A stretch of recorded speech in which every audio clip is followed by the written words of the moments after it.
Welcome back, ladies and gentlemen, to the PCL. It's Rain Day and Pretty Hair, of course, to take you through the cast now. It's Curse These Hands versus HappyBattleCats. And, of course, we do have some role swapping here, or at least some player swapping.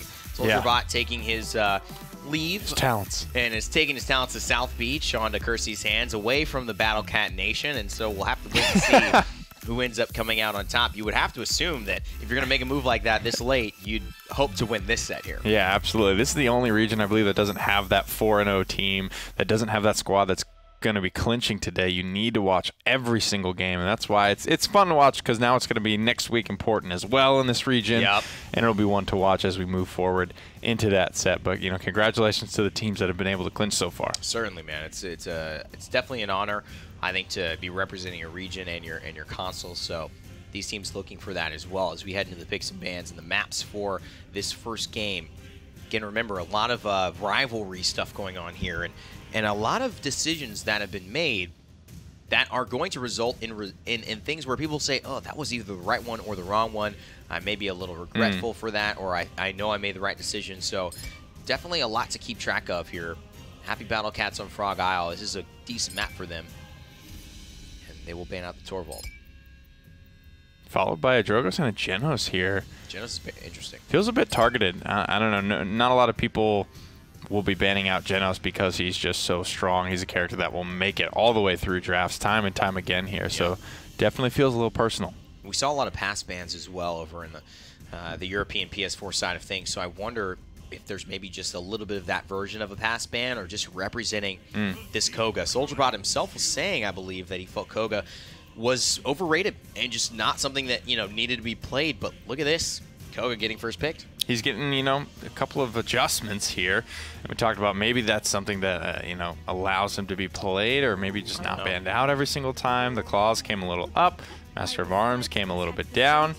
And I'm a little bit in SoldierBot's camp. I don't know about for console, but he is definitely maybe a little overvalued here. And people have that knee-jerk reaction rather than try and figure out, and that makes sense, right? Rather than try and figure out how you want to play around it, just get rid of it.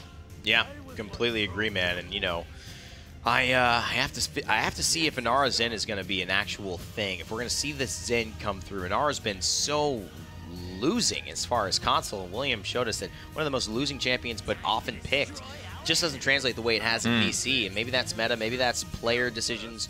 But the Vivian certainly has been effective. Yang and Ruck has taken as well. Super effective there. Curse These Hands, if you're going statistically, probably have the odds to win this one. But what do you all think in Mixer as the poll gets ready to come up? Who do you think is going to win this draft, Nick? Who do you got your money on? Yeah, I mean, even when you just look at even Ying and like Makoa Ruckus, even their front lines and their supports, Curse These Hands have just so much damage. They do. So much hit scan pressure and so much to find frags with that it feels very hard to vote against, especially when you look over at HappyBattleCats. With the Zen being a little bit hit or miss, especially on a map like Frog Isle, where, you know, you could find yourself in a situation where if your Khan goes down or whoever's supposed to be making space for you dies, then you just kind of sit around and, you know, struggle to find something to do. Really fun map here for these teams to play. And we'll have to see who ends up getting the better end of it all. Obviously, Kev Falcon, Dovahkiin, SoldierBot, Fluffy Koala, and GC2MT looking to continue to curse anyone who gets near these hands. And Milk a Cat adding he's Kanessa, the ledge, the Great Be Rich, Apathy Ace, Mr. Pickles to the lineup. And running a Fluorescence here on the Grover. Still a master. Is that a master? It is still a Master of Arms Koga. I believe this is still 1.5, however. So, yep, still 1.5. So it is still in the 100% range. I like SoldierBot on Koga as well, man. I think this is a champion that... Was this a debate? It's going to do pretty well for him. Was it a Koga's overrated, so don't pick him, and I'll pick him, and I'll just win? Wow, this was a fast fight. That wasn't even a fight. Boy, did he get to that spot, man. He just nothing but hitbox on his screen. Pull the trigger down and take your hands off the rest of the controller, because that's all you need. Everyone on the side of HappyBattleCats are actually looking at their hands now off the controller saying, did they actually curse these hands? We can't do a thing. 87% counting. And if you needed more damage or pressure, dude. I mean, Kev Falcon's just adding it with the Vivian. Opportunity and Chaos, one of my favorite ones. Holy crap. Oh my god, this is looking like a very deadly lineup. There's so much damage to go around, and all the way down to the Makoa and the Ying. I mean, those characters can put in the hurt. Fluffy Koala's locked down, He wants out. trudging his way out of that warder's field, but god dang. At that point, just shoot it, I think. I mean, you're Maybe, right there. yeah. Back up and shoot it or something. Fluffy Koala going back into the shell shield. And the life exchange Ying, healing him up for that extra 800. It's just giving players so much more opportunities to be there when their front line needs it versus relying solely on the automation of the healing from the clones. And that is a huge reason why it's found success. Battle Shout there from the con, so he is CC immune from He firing really thought line. he hit that, man. He even started like pre-turn his hook. Oh man, missed that one out. Dovahkiin gets to the back line, finds the first kill of the engagement. See ya. Soldier Bot just turning and burning. You can see the Ying ultimate helping keep him sustained as he picks up 2. Man, and this is just waiting, right? It seems like just a matter of time before this Master of Arms just goes back at it and says, okay, let's go. This whole composition from HappyBattleCats feels better at just clumping up and staying alive, but there's just no way they'd be able to stay alive all game long. And despite will land and be able to guillotine down Fluffy Koala, but Soldier Bot's still here. Has his Cyclone Strike available as well. Out of energy though, needs to make a decision There and it will hit is. the big juice. But Grover has plenty of answers. But he gets out, and so that is partly what he wanted there. Another dash as well, something to prove. Saving Koga's lives everywhere. If we take a look at that loadout, I would believe that's at level 3. Because he did get that extra bar back, but He did, yeah. we'll take a look That's at the Makoa only here. thing that could have saved him, man. That was awesome, though. Great display of what that loadout card can do for you. Fluffy Koala is going to take up arms with the anchor, and he's really the perfect target to eat that barrage, so I like that he stays in front of the Victor. That's a 5-0 team fight and a conversion to boot. And interesting, the Victor could, you can cancel that barrage, but just elects like, I'm already all in here. Let's just see what the result is. 2-0, Kirsty's hands in 4 minutes have absolutely decimated HappyBattleCats on this map. And I don't see that changing, especially with this Master of Arms Koga doing his thing. We have a little time to check that loadout now. And there it is, level 5. Wow, that's the highest I've ever seen it in a competitive game. Plenty of energy, too. Only a 10-second ICD. That's not that bad. That's like basically every fight. I know. As you're getting out, you're going to get healed, and then by the time you're going to need it in that next fight, it should be back up for you, and everyone just enthralled with the moves here in Spawn. And it's so good, I mean, with Tenacious as well. You just get that extra health, which is a big deal. So far, it has worked out, Nick.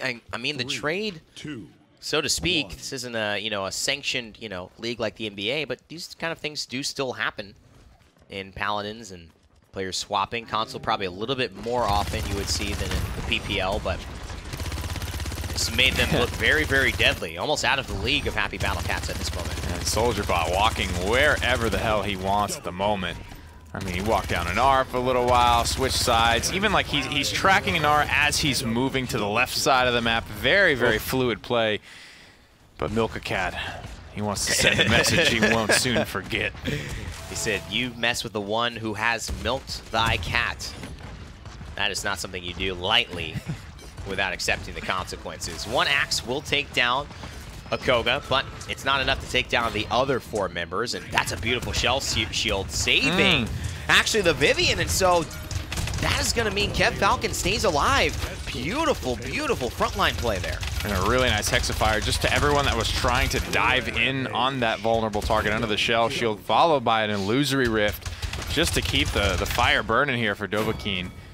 Beautiful decisions and very nice team play from Kirsty's hands. You're seeing so much to bail each other out, to allow for these turbo aggressive plays. And what I like is it's dominant, Nick, but you're right, it's the little things that they're still doing right, and that's what a great team does. They get the most of the fight right, then they do the little things right, so there's really no chance for you to come back.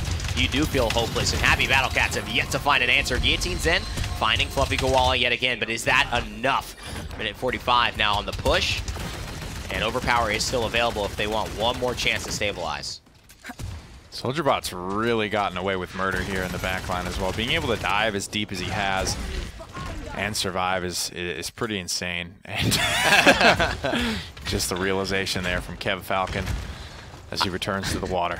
I'd still try to fire a couple of rockets down there, maybe I liked make a the difference. reload choice, like Yeah. the undying optimism. Maybe these bullets will come in handy, you never know. I don't know where I'm getting sent. I just think that would be sent to Jaguar Falls. I think it would be the greatest thing if you could actually send someone to like Jaguar Falls with a Hyper Beam or an Overpower like that. And they just end up on that map and they die when they land, but it would just be this awesome cinematic experience.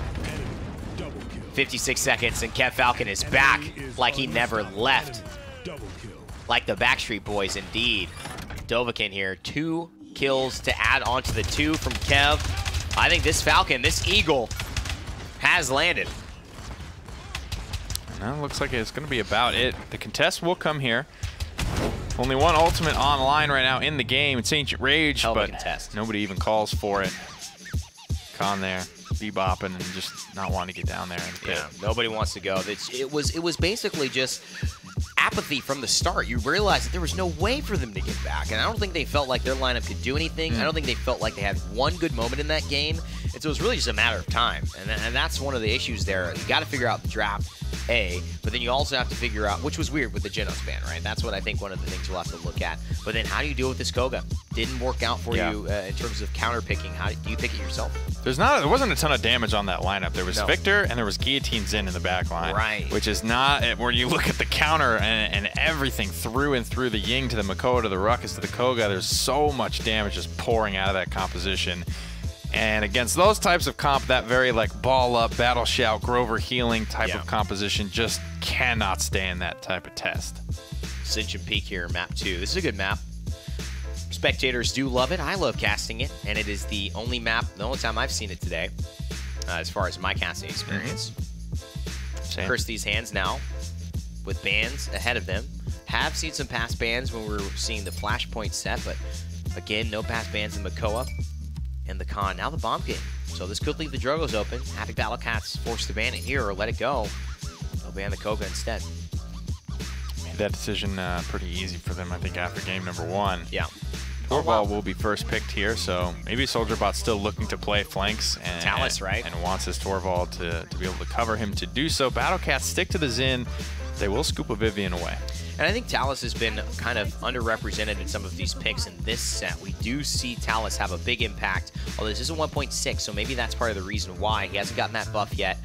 And there's the Ying. Inara, Torvald, Ying, definitely going to be tough to, I think, take down on the objective of Ascension Peak. But they do not get the Ruckus this time. That goes the way of HappyBattleCats. BattleCats taking a lot of what was working for Curse These Hands. Still none indeed. And Curse These Hands with the Vivian Ruckus, I don't know if they'll be wanting it at this point. Cassie will come through. And what will the last choice be? The young lad himself. All right, so still no buff and getting picked up here in that 5th slot, like we often see for Talus. HappyBattleCats can go for the Drogos here, but they're going to go for the Grover. They need a healer. Interesting. So unpicked, unbanned goes the Dragon, which is one of the rare moments. So who do you think will win? Obviously, the Talus last pick, the Grover last pick. Did any team get an advantage there? What do you have to say? My favorite Talus matchup is against the Ruckus, and then they've got Vivian, which is skinny Ruckus as well. Anytime you make it easier for Talus to land, his Bolt is pretty chunky. Bolt is chunky. Ruckus is in shape. He's fit. You know? He's tight. He's in that mech. He's rocking and rolling. But anytime it's easier for a Talus to land his whole overdrive, it's like stupid damage. You throw a Torvald in that equation, forget about it. Oh yeah, that is one of the things that Torvald really helps with champions who have that secondary bit of damage, but it's like the set number, which is like a Talus splits upper, it's an Androxus punch, those types of things. Yeah, 33% or 30% more damage. Ouch, ouch, ouch. Those start to hit for about 900, 1,000, top of what they've already got. Fluffy Koala had a great Makoa last game. SoldierBot now on the inner strength Talus. And again, a life exchanging for GC2MT. Mocha Cat stays with the Grover, and GC stays with the Ying. I like the Ying just because of the way that this squad is playing. They are very spaced out at times. They are very separated, and they like to keep that pressure on, even if the support still has to just sit on the objective and continue to do her thing. And Ying is one of the best at being impactful from a long distance.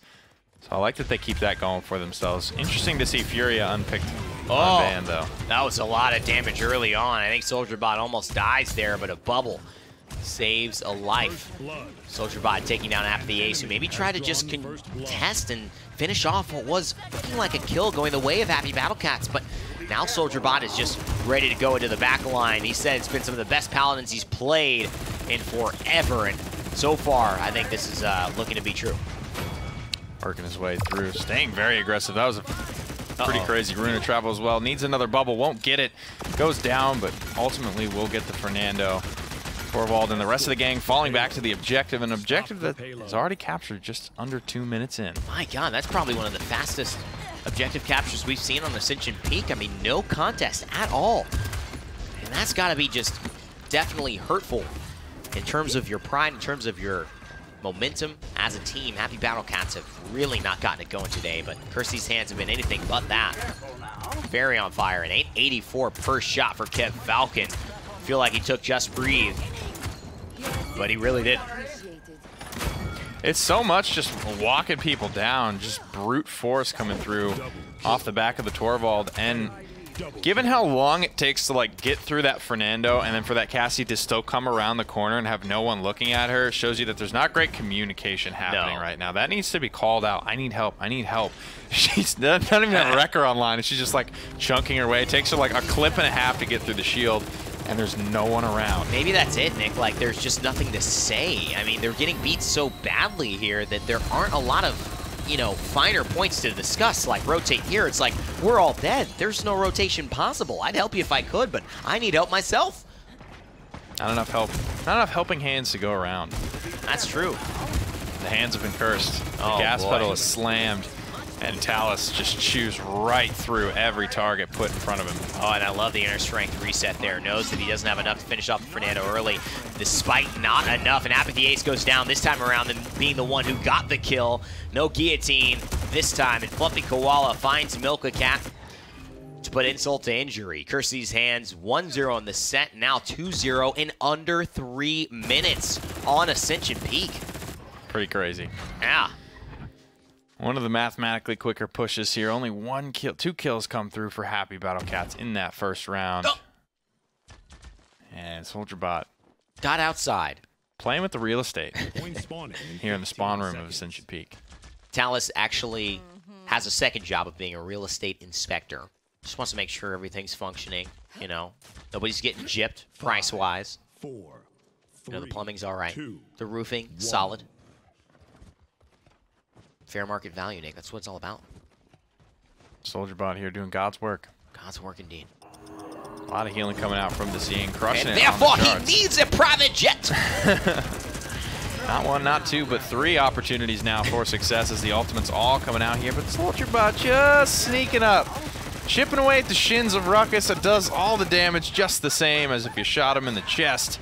And he's going to get the first kill of this round. 51% counting here. Inner strength.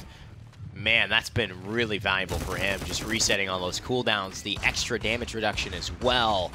And I'm sure running Antediluvian here so they can get that anti-heal and really force down these frontliners when he does find them in his line of sight. Needs a bubble, and he's going to go for it. I love this decision. It buys a little bit of time, and it does keep the pressure on, but now it's up to Kev Falcon because Talus, SoldierBot, has traded his life, and they've gotten the objective as a result.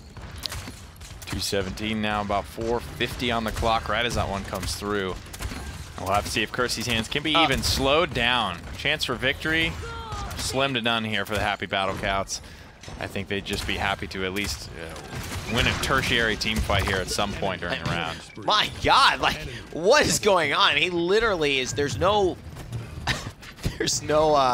nuance to that fight. He is just walking at him and just shooting him. There's no management of cooldowns, it feels like. That was the epitome of this set. Really not a lot of high-level tactical stuff going on. It's just everyone using their guns to great efficacy. Inner strength cooldown about to come up. Minute 30 left, but they are pushing it about 90% of the way. This set could be over before it even started, it feels like. And a whirlwind to try and delay the inevitable, which is Kirsty's hands, taking it 2-0. Oof, Spite's not going to connect there. But Whirlwind does buy time. Fluffy Koala here pops his Earthen Guard late in the game, but then the healing starts to just pour through. A kill that they thought was confirmed no longer, as the seismic crash will stun out Milka Cat, who was vinding in to try and save teammates a couple seconds too late, who were already, you know, it got messy there. That was a little in short. Yikes. So, Kirsty's hands showing that the hands, at least of their opponents, are cursed at this point, and theirs, well, they're looking good. They're feeling good. 2-0 to start things off here.